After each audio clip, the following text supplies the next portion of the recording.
Good morning, everyone. Please join me in Gassho. Namo Amida Butsu. Namo Amida Butsu. Namo Amida Butsu. Once again, good morning. It's really a pleasure to be here today at the Buddhist Church of Sacramento. And I want to thank Reverend Marvin for inviting me to be the speaker for this year's Ho Family Service, as well as the BEC session, I guess, which is going to take place after the service. I'm really, really pleased to be here. We have known each other for a long time. I think it's more than 30 years. It's a long, long time. In fact, I have to say that I've been very fortunate in my life to have met many, many wonderful people, and among them is Reverend Harada. And long ago, he was probably one of the people most instrumental in encouraging me to go to IBS to study and eventually becoming a minister. So I really have him to thank or to blame, but I really I owe a lot to Reverend Harada for many, many things. Long ago as well, I was a minister at the Sacramento Buddhist Temple. You see some good friends from those years. Back then, one of our Dharma school students was Candace Shibata. She was 10 years old. Now she's the minister at Florida Buddhist Church. And then I became minister at the Berkeley Buddhist Temple. At that time, one of my Dharma school students was Matthew Hamasaki. Now he's Reverend Matt. So you can tell how well they're doing. They're fantastic people, and also how old I am. But it's a pleasure to be here. It's really fun, and I'm really happy to be able to share this very, very important day of Ho with you. So I'm also impressed by all these developments you have. This huge big screen, big screen monitors and state-of-the-art sound system and all this kind of stuff. I've always been impressed by the Dharma school here at Sacramento. It's always been big. We've always had a lot of students. And as Reverend Marvin said, just the new students alone this year, 20 new students, really is more than a lot of other temples' Dharma schools. And so it's really something. You're doing a good thing. You're doing the right thing here. So I want to thank you for doing that. I just want to share a few thoughts at this time as we observe Ho Onko. You can see on the service the characters for Ho Onko. It's also on your program, I like very much. I just want to talk a little bit, and I want to thank Stuart for setting this up for me. I hope I can read the monitor in the back of the hall. Let me see, my eyes are good enough. Okay, what does Ho Onko mean? It's a memorial service for Shinran Shonin, but in many ways, more literally, it's a gathering to express our gratitude to Shinran Shonin, who is the founder of our school of Buddhism. Any of you know the name of our school of Buddhism? Yes, very good, excellent. Jodo Shinshu. Jodo Shinshu, or sometimes nowadays we call it Shin Buddhism. For Shinran Shonin, it's very, very important. It means the true essence of the Pure Land Way. And for Shinran Shonin, he was a very humble person. He never set out to become what we now call him the founder, okay? But he never thought of himself in those ways. He was a very humble person. He really was very, He was grateful. He was grateful for all the people in his life. There were some tough times that he faced, but there are also some wonderful times. He had a great teacher, a wonderful family, lots and lots of Dharma friends. I think he was very grateful for that. And so this teaching of Jodo Shinshu, in many ways, is a teaching of gratitude. It's also a teaching of awakening, of opening our eyes to see things just as they are, of opening our eyes to who we are, and also opening our eyes to the value of life, realizing that life is very valuable, it's very rare and precious, and so are we.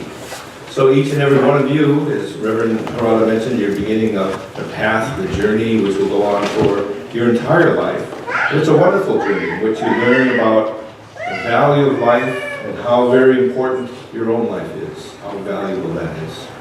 Now, speaking of valuable, I brought something extremely valuable today, extremely precious. In fact, I was kind of reluctant I was thinking, oh, what if I get into a car accident driving up on 80? I'll lose it. This thing is so valuable, so precious, it's priceless. I wanted to I wanted to share with you, but I was kind of holding back. I thought maybe I should have brought security or something like that, but it's here. In fact, it's, where'd it go, Reverend?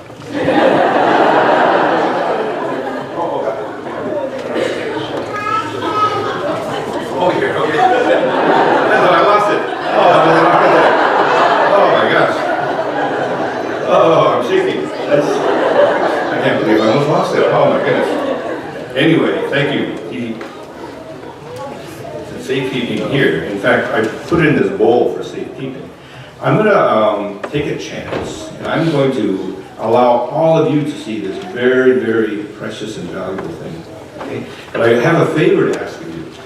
I'm going to pass it around. When you receive it, take it with 2 hands and raise it up. And then take a look. Really enjoy it. This is one of the most important, wonderful things you'll ever see. This is not mine. I don't own this. In fact, this is a gift. Okay? It's a precious gift, and so I have to return it. So please don't lose it. Okay?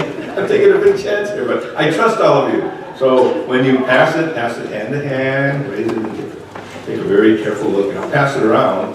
I don't know if it's going to make it all the way around by the time I get done with my talk, but anyway, we'll give it a try. Okay? So I'm going to bring this down, and I'm going to start allowing you to take a look at this very, very precious and valuable.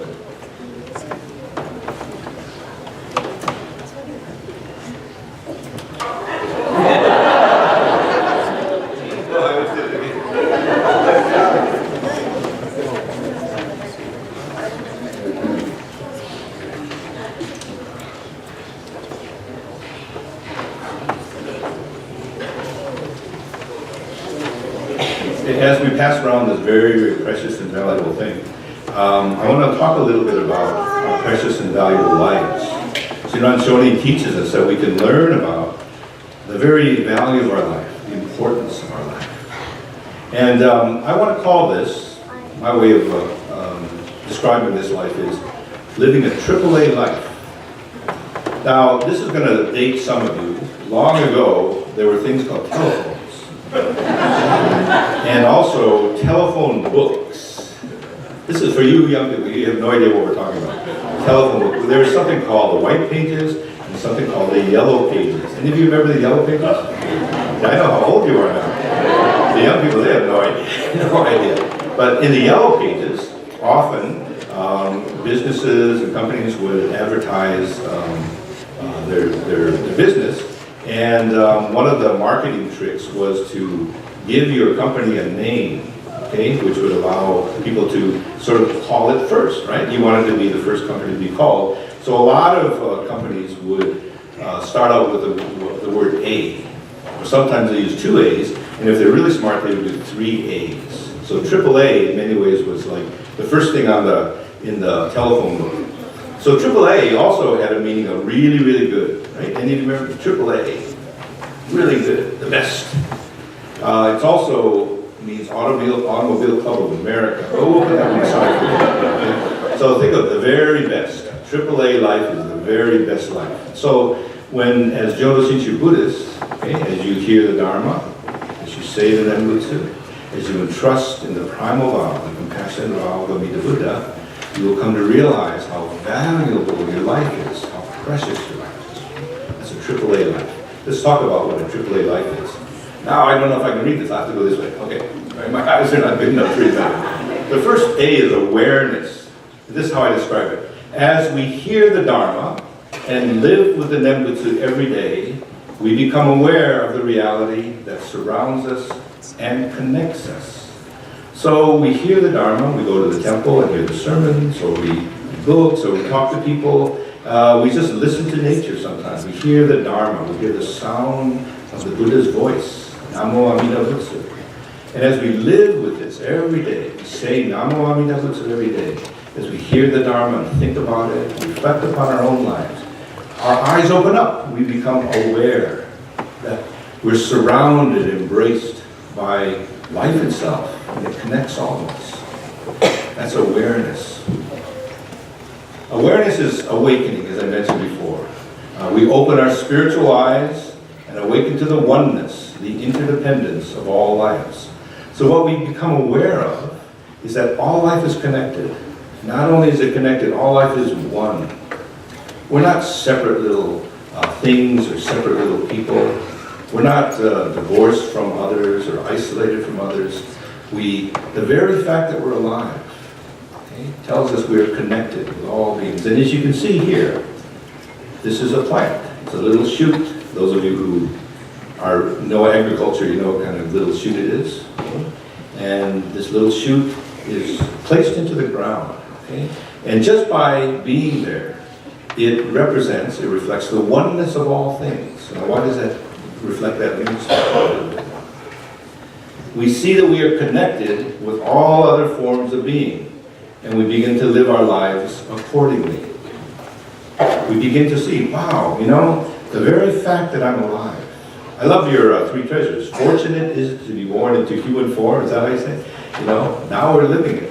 That's an amazing thing. The fact that we're alive as human beings, the fact that there are plants, that there are trees, there are animals. How many of you have a pet? That you love your pet, huh? How many have a dog? That's great. I'm a dog lover. I love dogs. How many have cats? Oh, I'm not a cat lover. But that's okay. That's okay. Or snakes, or fish, or alligators, or crocodiles, or tarantulas. Yeah, sure.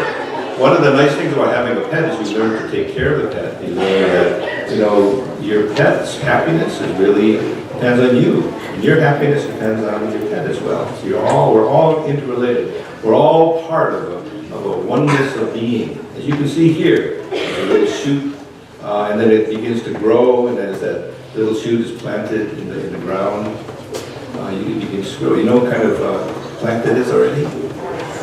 Yes, you're smart people here. Okay. All right.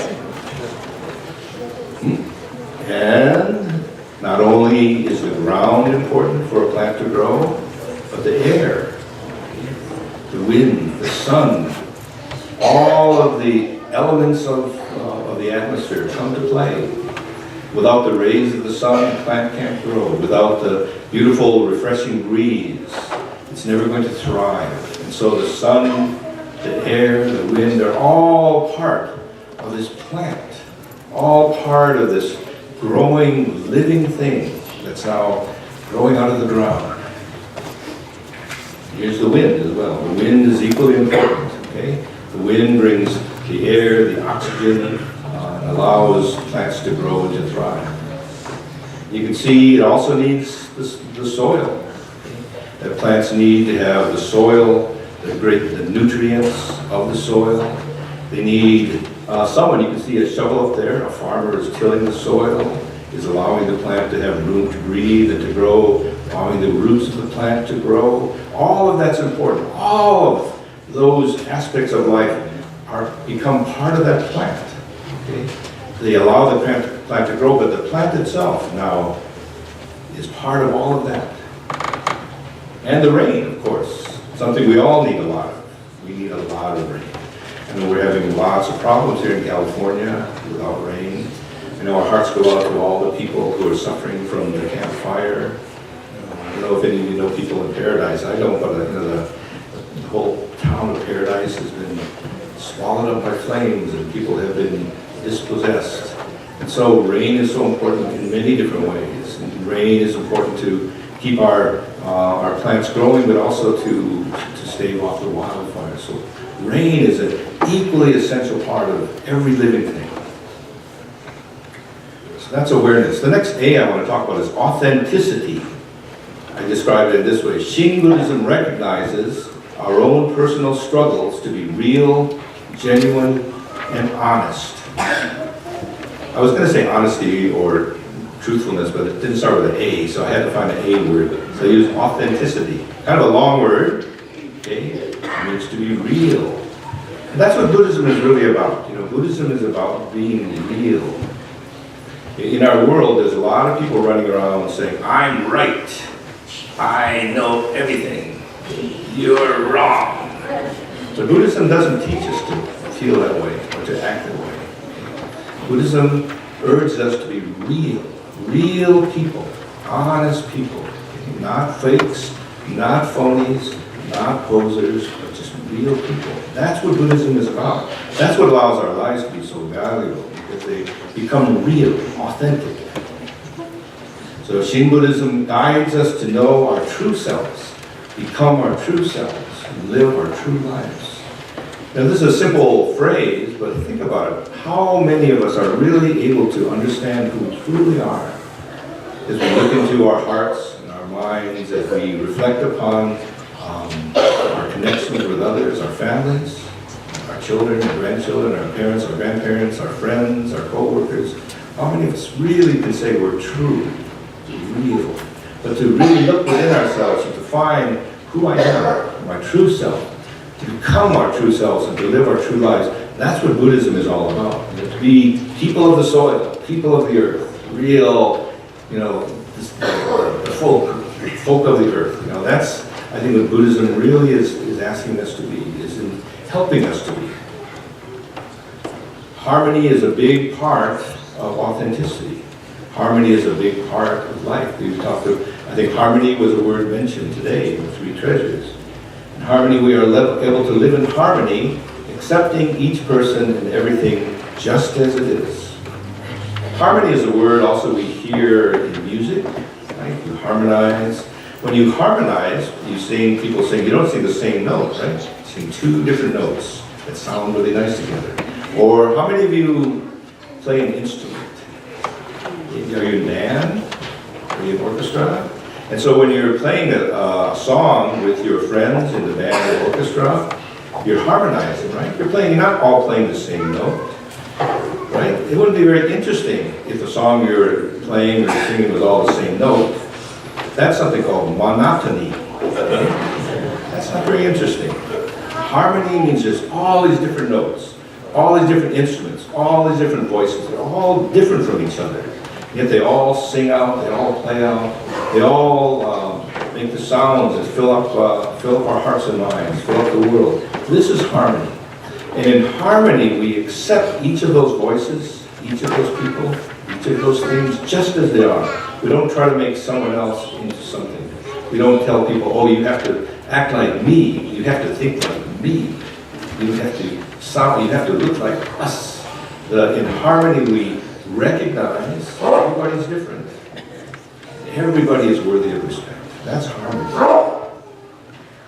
So harmony is something we see throughout the world. If we open up our eyes and we see others in the world, we realize harmony is a reality. Just think of all the people who are out there, the farmers of the world, cultivating the soil, growing the plants, allowing us all to eat and to be nourished. People of all races, all colors, all religions, all backgrounds, all cultures, all languages, all places of the world working together to allow us to live. This is harmony at work, harmony in action. And with harmony, we value differences between ourselves and others. We can live together with all other beings in mutual tolerance, respect, and gratitude. Harmony means we see, oh wow, you're different from me. Oh, you're taller than I am. Oh, we don't look the same. Maybe we don't even think the same. But you know what? Each person is worthy of respect. Each person, as different as we are, okay, are people that we can accept as different, as themselves. Okay? That's harmony. That's a beautiful value for our world. That's a beautiful, I think, wish and ideal for our world, to be a world of harmony. That's what Buddhism teaches us. Okay? That's the journey all of you guys are on, to realize harmony in your own heart, harmony in the world. So we can be this beautiful tree, all different colors and shapes and sizes. So the third A is appreciation. I describe it this way. Awareness and authenticity are experienced as coming from outside of ourselves, even as we look deeply within. So as our eyes begin to open to see ourselves and others as we are, we begin to recognize, and if we find that we can see our true selves and become our true selves and live our true lives. As we come to appreciate it on that, and also to realize the truth of harmony.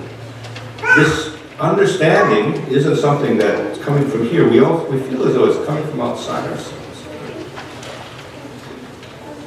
We feel a deep sense of profound gratitude. As I mentioned, Shinran Shonin was a person who was very grateful. We realize deep gratitude for the many people who have given us life and taken care of us. Here's some photos of some, I think it's from the Issei families, and there's also a family from the Pacific Ocean Islands. Okay. But there are many other families of all different shapes and sizes, all different colors, religions, languages. These are the people that we've come from.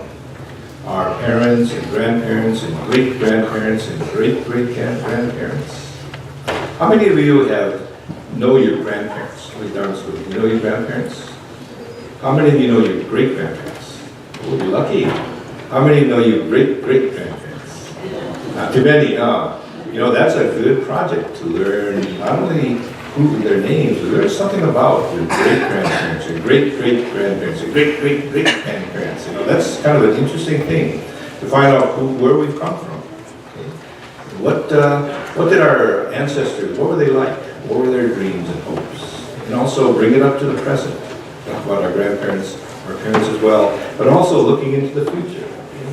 So we realize as we think about this with a growing sense, you know, how fortunate it is that we receive life in human form. Now we're living it.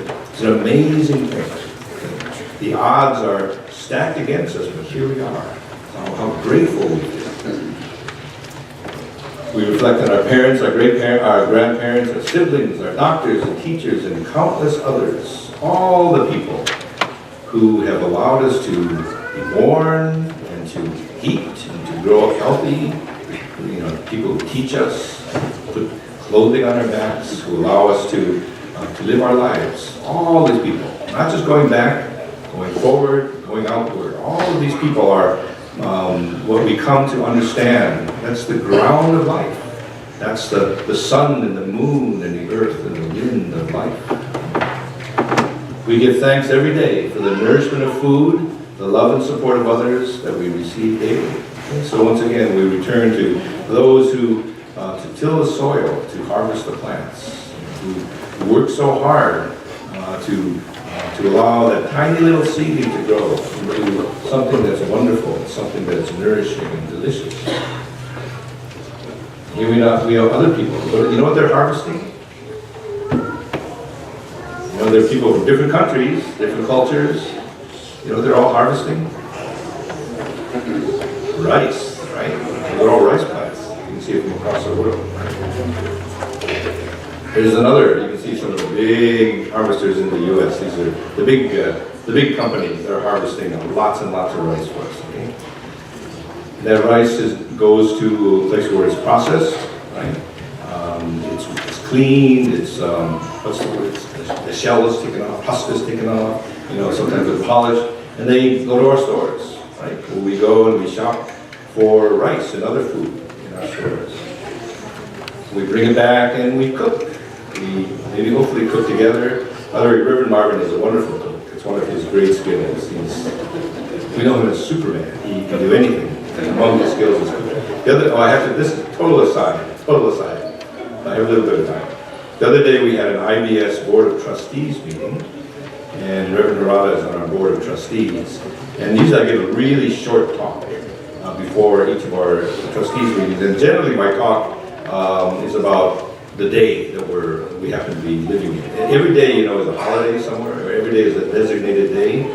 And November 2nd was National Deviled Egg Day. You know that? I never knew that. Google is an amazing thing. So I checked it out and I learned about Deviled Egg Day, and I started getting really hungry. I was like, oh, I could think about deviled egg. And so I mentioned that to the members of our trustees. Reverend Ron is on our trustees. And wouldn't you know it, all of a sudden during the meeting he disappeared, we didn't know where he was, and he came back with a plate load of deviled eggs. And he made himself, and they were so good, oh my goodness. So next time, tell him, you know, Sensei, today is National, what's a good word? Yeah, wow, it's a National Fried Rice Day. You know, give you all the fried rice. And you can see, we make food, we cook it, it's so delicious. And one of the wonderful things about cooking, we can do it together, and we can eat together too. We get together, you know what we say before we eat? Itadakimasu!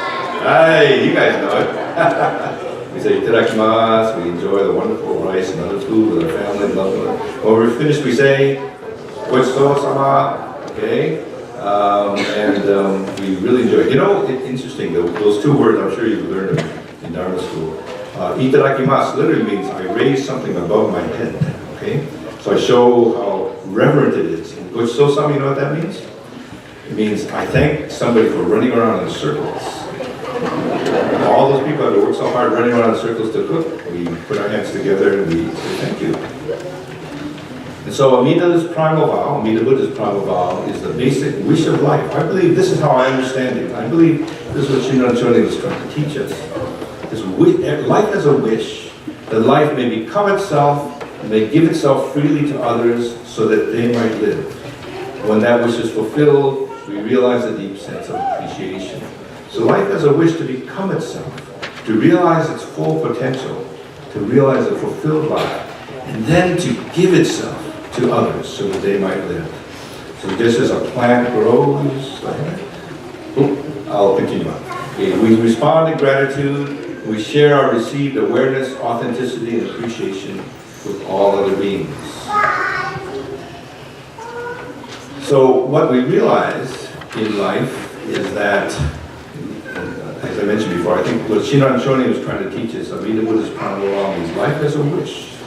Like a flower wants to grow and realize the fullness of its potential, the beauty, the fragrance, and then when the time comes it returns. It wilts and returns to the soil, becoming the nutrients for another flower. Parents, grow up, we're young, we have the dreams of having a career, meeting the right person, marrying the right person, raising a family, have children that we love.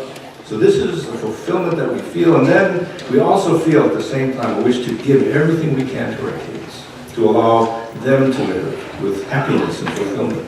That's a way in which we can understand Amida Buddha's primal vow. That's the wish of life that we're all participating in. And that's also friendship. Okay? The Buddha often said, he talked about friendship, and he said, admirable friendship is the whole of the holy life.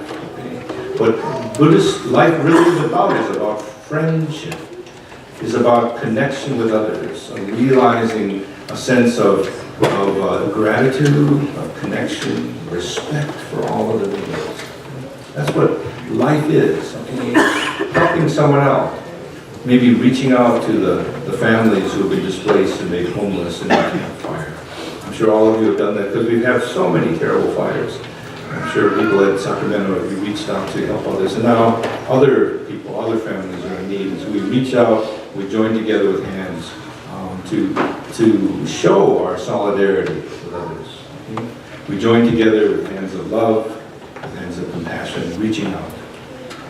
And those same hands are hands that recognize the oneness of life, the fullness of life, that as life grows, it returns to the soil, giving rise to new life, a new plant that we can celebrate, that we can rejoice in, that we feel deep gratitude for. And so, I want to conclude this by recognizing once again that very, very valuable and precious thing that we're passing. How far did it get?